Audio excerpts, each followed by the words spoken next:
कहानी की शुरुआत एक आम और खुशहाल सुबह से होती है। जेरी लेन अपनी दोनों बेटियों रैचल और कॉनी को स्कूल छोड़ने के लिए कार से निकलता है। रास्ते में भारी ट्रैफिक जाम होता है। रेडियो पर न्यूज चल रही होती है और पीछे सीट पर दोनों बच्चे गाना गा रही होती हैं। जेरी अपने परिवार से बहुत प्यार करता है। वह पत्नी कैरन से मजाक करता है और बेटियों से कहता है कि शाम को पैनकेक बनाए जाएंगे। तभी रेडियो पर खबर आती है कि दूसरे देशों में रेबीज जैसी अजीब बीमारी फैल रही है। जेरी ध्यान से सुन ही रहा होता है कि अचानक एक तेज रफ्तार पुलिस कार उसकी गाड़ी का साइड मिरर तोड़ते हुए निकल जाती है। जेरी बाहर उतरकर देखने लगता है। तभी कई पुलिस गाड़ियां एक के बाद एक भागती दिखती हैं और पास की इमारत में जोरदार धमाका हो जाता है। एक पुलिस अफसर उसे तुरंत कार में बैठने को चिल्लाता है, लेकिन तभी एक बेकाबू ट्रक जेरी को जोर से टक्कर मार देता है। जेरी समझ जाता है कि हालात बहुत बिगड़ चुके हैं। डर के मारे रैचल को अस्थमा अटैक आ जाता है और उसी पल एक एम्बुलेंस टकराकर उनकी कार पलट देती है। सब लोग सुरक्षित रहते हैं, लेकिन बाहर का मंजर खौफनाक होता है। लोग ज़ॉम्बी बनकर एक दूसरे पर हमला कर रहे होते हैं। हालात और बिगड़ते देख जेरी तुरंत परिवार को लेकर पास खड़ी एक आरवी में बैठता है। ज़ॉम्बी उनकी ओर दौड़ते हैं। कैरन बहादुरी से एक को लात मारती है और जेरी गाड़ी घुमाकर किसी तरह शहर से भाग निकलता है। कुछ ही मिनटों में पूरा पेंसिल्वेनिया ज़ॉम्बी के कब्जे में चला जाता है और जेरी परिवार को लेकर दूर एक शांत देहाती इलाके की तरफ निकल जाता है। सुनसान इलाके में पहुंचते ही रैचल की अस्थमा की हालत और बिगड़ जाती है। मजबूरी में जेरी को गाड़ी रोकनी पड़ती है। तभी उसे अपने पुराने साथी थियरी का फोन आता है, जो अब यूएन का डिप्टी सेक्रेटरी जनरल बन चुका होता है। थियरी बताता है कि उसे खुद भी हालात की पूरी जानकारी नहीं है, लेकिन वह रात तक हेलीकॉप्टर भेजने की कोशिश करेगा। फिलहाल सबसे बड़ी जरूरत रैचल के इनहेलर की होती है। जेरी को पास के छोटे शहर में एक सुपरमार्केट दिखता है, लेकिन अंदर हालात बेकाबू होते हैं। लोग खाने पीने की चीजों के लिए एक दूसरे से लड़ रहे होते हैं। समय कम होने की वजह से परिवार दो हिस्सों में बंट जाता है। जेरी रैचल के साथ इनहेलर ढूंढता है, जबकि कैरन और कॉनी खाना लेने जाती हैं। तभी कॉनी की चीख सुनाई देती है। दो आदमी कैरन को लूटने की कोशिश कर रहे होते हैं। जेरी बीच में आता है। एक आदमी बंदूक निकाल लेता है और हालात बिगड़ते देख जेरी गोली चला देता है। एक पुलिस अफसर सब देख लेता है, लेकिन मदद करने की बजाय खुद सामान उठाने लगता है। परिवार जान बचाकर बाहर भागता है, पर उनकी आर भी गायब हो चुकी होती है। जेरी दोबारा थियरी को कॉल करता है और पता चलता है कि हेलीकॉप्टर अब अगली सुबह ही आएगा। मजबूर होकर जेरी परिवार को पास की एक इमारत में छुपने ले जाता है। तभी आगे जोरदार धमाका होता है और अचानक एक ज़ॉम्बी ऊपर से गिरकर कार पर आ टपकता है। पल भर में ज़ॉम्बियों की भीड़ टूट पड़ती है। जेरी किसी तरह परिवार को एक अपार्टमेंट बिल्डिंग में ले जाता है। सीढ़ियों में कई बार हमला होता है, लेकिन वे एक सुरक्षित आदमी के घर में घुस जाते हैं। रात गुजरने के बाद जेरी उसे साथ चलने के लिए मनाता है, पर वह बाहर जाने से मना कर देता है। तब जेरी खुद ही ज़ॉम्बियों से लड़ने के लिए देसी हथियार बनाने लगता है। सुबह होने से पहले ही जेरी और उसका परिवार छत की तरफ जाने की तैयारी करता है। सब चुपचाप सीढ़ियों से ऊपर बढ़ते हैं, लेकिन अचानक एक ज़ॉम्बी सामने कूद पड़ता है। जेरी फुर्ती से उसे सिर में गोली मार देता है, मगर गोली की आवाज सुनते ही बाकी ज़ॉम्बी जाग जाते हैं और हर तरफ अफरा तफरी मच जाती है। परिवार जान बचाकर छत की ओर दौड़ता है, लेकिन ज़ॉम्बी बहुत तेज होते हैं और जल्दी ही उन्हें घेर लेते हैं। जेरी पीछे रुककर हथियार से वार करता है ताकि कैरन और बच्चे निकल सकें, मगर भीड़ ज्यादा होने की वजह से वह गिरा दिया जाता है। हालात और खराब तब हो जाते हैं जब ज़ॉम्बी का खून उसके मुंह में टपक जाता है। ठीक उसी पल एक गोली चलती है और जेरी की जान बच जाती है।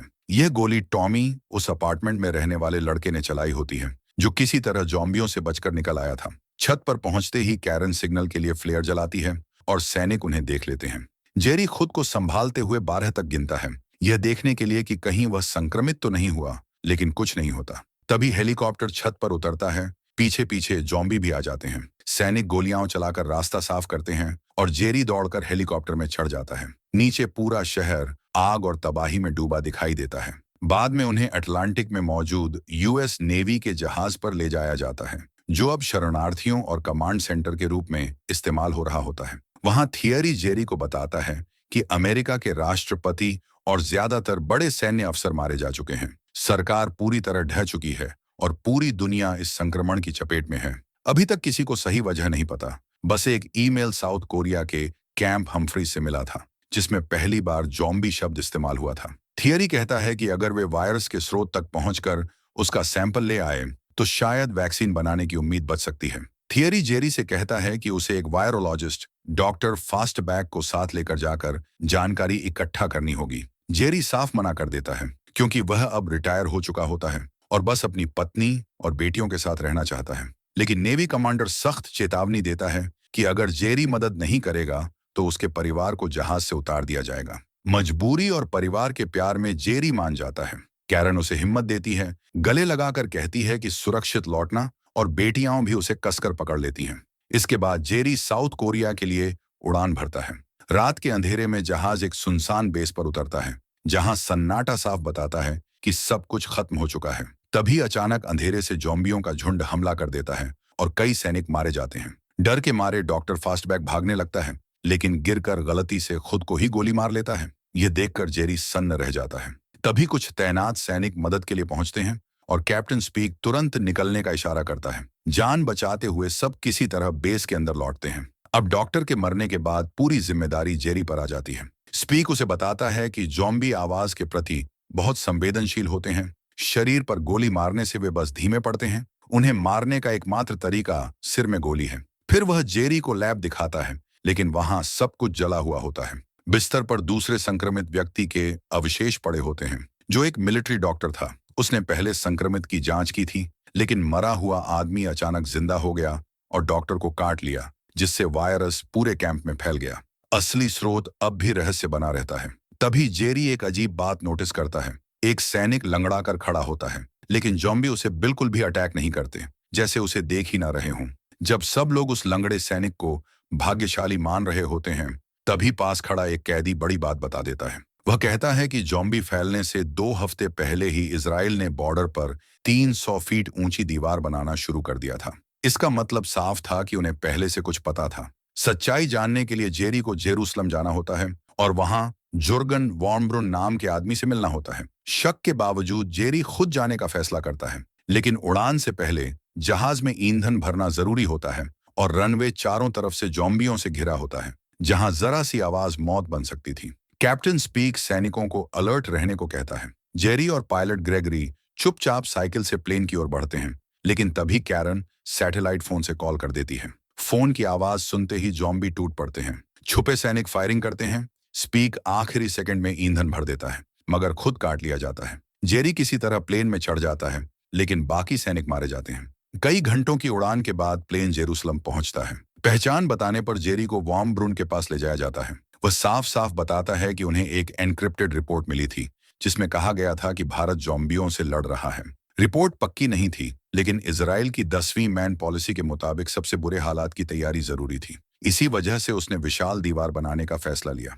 इसके बाद वह जेरी को बॉर्डर दिखाता है। शहर अंदर से पूरी तरह सुरक्षित और व्यवस्थित लगता है, यहाँ तक कि बाहर से आए शरणार्थियों की भी मदद हो रही होती है। लेकिन दीवार के बाहर का नजारा डरावना होता है, जहां अनगिनत ज़ॉम्बी दीवार के चारों तरफ भरे होते हैं। तभी अचानक ज़ॉम्बियों का एक बड़ा झुंड एक ही दिशा में दौड़ने लगता है। वजह होती है शरणार्थियों की तेज आवाज में जश्न और गाना, जिन्हें माइक्रोफोन पर सुना जा रहा होता है, और उन्हें जरा भी अंदाजा नहीं होता कि मौत उनकी ओर बढ़ रही है। ज़ॉम्बी एक दूसरे के ऊपर चढ़ते हुए पलक झपकते ही ऊंची दीवार पर चढ़ जाते हैं। जेरी चिल्लाकर लोगों को चेतावनी देना चाहता है, लेकिन तब तक बहुत देर हो चुकी होती है। ज़ॉम्बी दीवार पार करके ऐसे गिरते हैं जैसे बारिश बरस रही हो। खुशी का जश्न कुछ ही सेकंड में तबाही में बदल जाता है। सैनिक फायरिंग शुरू कर देते हैं, लेकिन इतनी बड़ी भीड़ के सामने गोलियां बेअसर साबित होती हैं। कुछ ही मिनटों में जिस किले को अजेय माना जा रहा था, वह ढह जाता है।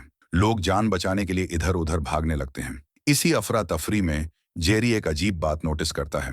ज़ॉम्बी एक बुजुर्ग आदमी और एक कमजोर से लड़के को नहीं छूते। सोचने का वक्त नहीं होता, चारों तरफ ज़ॉम्बी ही ज़ॉम्बी होते हैं। सब लोग एक रिहायशी इमारत में छुप जाते हैं, लेकिन वहां भी आगे पीछे से घिर जाते हैं। तभी शॉन नाम की एक महिला सैनिक जेरी को बचाते हुए कलाई से काट ली जाती है।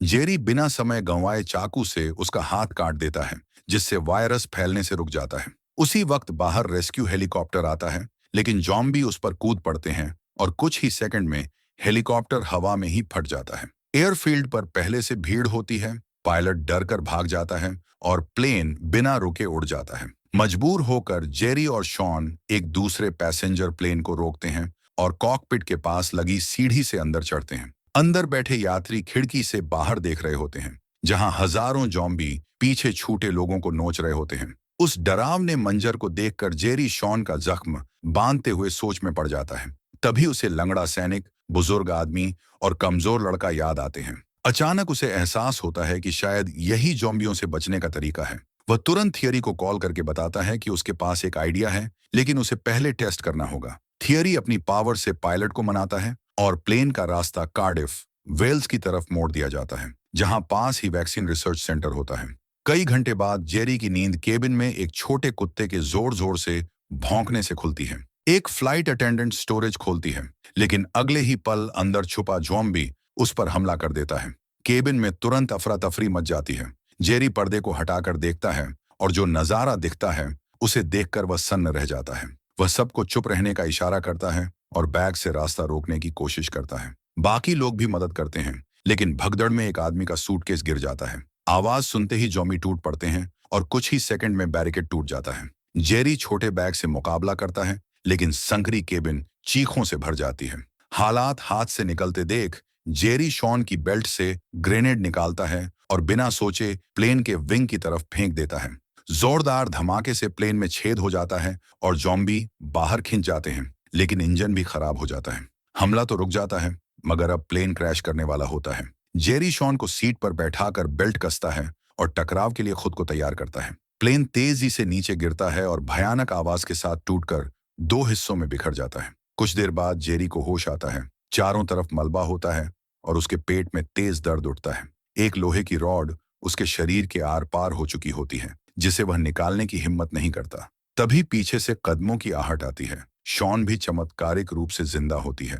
दोनों एक दूसरे के सहारे रिसर्च सेंटर तक पहुंचते हैं, लेकिन दरवाजे पर पहुंचते ही जेरी बेहोश हो जाता है। कई दिनों बाद जब उसे होश आता है, उसे पता चलता है कि उसके प्लेन के क्रैश की खबर मिलते ही यूएन जहाज ने उसकी पत्नी, बेटियों और टॉमी को वहां से हटाकर नोवा स्कोटिया के रिफ्यूजी कैंप में भेज दिया गया है। यह सुनकर जेरी गुस्से से भर जाता है। उसने अपनी जान दांव पर लगाई थी, फिर भी उसके परिवार के साथ ऐसा हुआ। लेकिन जिम्मेदारी का एहसास उसे रुकने नहीं देता और वह मिशन पूरा करने का फैसला करता है। जेरी डब्ल्यूएचओ के डॉक्टरों को वह सब बताता है जो उसने अब तक देखा था। कैसे ज़ॉम्बी कुछ लोगों पर हमला ही नहीं कर रहे थे। जेरी को लगता है कि ज़ॉम्बी सिर्फ स्वस्थ इंसानों को ही अपना निशाना बना रहे हैं, क्योंकि वायरस को फैलने के लिए मजबूत शरीर चाहिए होता है। इसी वजह से वे कमजोर, बीमार या लाचार दिखने वाले लोगों को नजरअंदाज कर देते हैं। ये सब भले ही इत्तेफाक लगे, लेकिन असल में यही वायरस की सबसे बड़ी कमजोरी थी। जेरी सुझाव देता है कि अगर इंसान खुद को बीमार जैसा दिखा सके, शायद ज़ॉम्बी उस पर हमला न करें। ये सुनते ही डब्ल्यूएचओ के एक डॉक्टर को जोरदार आइडिया आता है, लेकिन इस थ्योरी को टेस्ट करने के लिए उन्हें दूसरे बिल्डिंग में मौजूद P4 लैब जाना पड़ता है, जहां जिंदा वायरस रखे होते हैं। दिक्कत यह होती है कि वह लैब पहले से ही ज़ॉम्बियों से भरी होती है और जरा सी आवाज मौत बन सकती थी। फिर भी मजबूरी में जेरी, शॉन और एक डॉक्टर सुरक्षा सूट पहनकर सुरंग के रास्ते अंदर जाते हैं। जमीन पर बिखरा सामान बताता है कि यहाँ भयानक लड़ाई हो चुकी थी। जैसे जैसे वे स्टोरेज रूम के पास पहुंचते हैं, ज़ॉम्बियों की संख्या बढ़ती जाती है। तभी डॉक्टर से गलती से अलमारी टकरा जाती है और शोर होते ही एक ज़ॉम्बी जाग जाता है। शॉन तुरंत सिर में गोली मार देती है, लेकिन गोली की आवाज से सारा झुंड टूट पड़ता है। तीनों भागने लगते हैं। बाकी दोनों को मौका देने के लिए जेरी सीढ़ियों पर लोहे की रॉड बजाकर सारा ध्यान अपनी ओर खींच लेता है। वह एक लैब में घुसकर दरवाजे से कुछ ज़ॉम्बियों को रोक लेता है। दूसरी तरफ शॉन और डॉक्टर किसी तरह सेफ जोन तक पहुंच जाते हैं और आखिरी पल में दरवाजा बंद कर देते हैं। इधर जेरी अकेले P4 लैब पहुंचता है। ज्यादातर ज़ॉम्बी आवाज के पीछे चले गए होते हैं, इसलिए वह आसानी से पैथोजन स्टोरेज तक पहुंच जाता है। सामने ढेरों शीशियाओं देखकर वह टूट जाता है। उसे नहीं पता कौन सी मदद करेगी। वक्त कम होता जा रहा होता है, इसलिए वह सारे जरूरी सैंपल एक बॉक्स में भर लेता है। तभी बाहर एक ज़ॉम्बी खड़ा मिल जाता है और निकलने का रास्ता बंद हो जाता है। तभी जेरी के दिमाग में एक पागलपन भरा आइडिया आता है। वह एक सिरिंज उठाता है, कैमरे में आखिरी मैसेज रिकॉर्ड करता है और बिना जाने खुद को एक अनजान वायरस इंजेक्ट कर लेता है। कुछ मिनट बाद वह दरवाजा खोलता है और चमत्कार हो जाता है। ज़ॉम्बी उसे देखकर भी अनदेखा कर देता है। सब लोग हैरान रह जाते हैं। जेरी जानबूझकर शोर करता है, लेकिन ज़ॉम्बी उसे छूते तक नहीं। उसकी थ्योरी कामयाब हो चुकी होती है। आखिर में थियरी की मदद से जेरी अपने परिवार से दोबारा मिल जाता है। उसकी खोज की वजह से दुनिया भर में वैक्सीन बनाई जाती है और हवाई रास्ते से हर जगह पहुंचाई जाती है। इंसानियत को फिर से उम्मीद मिलती है और इसी सीन के साथ ये फिल्म खत्म हो जाती है।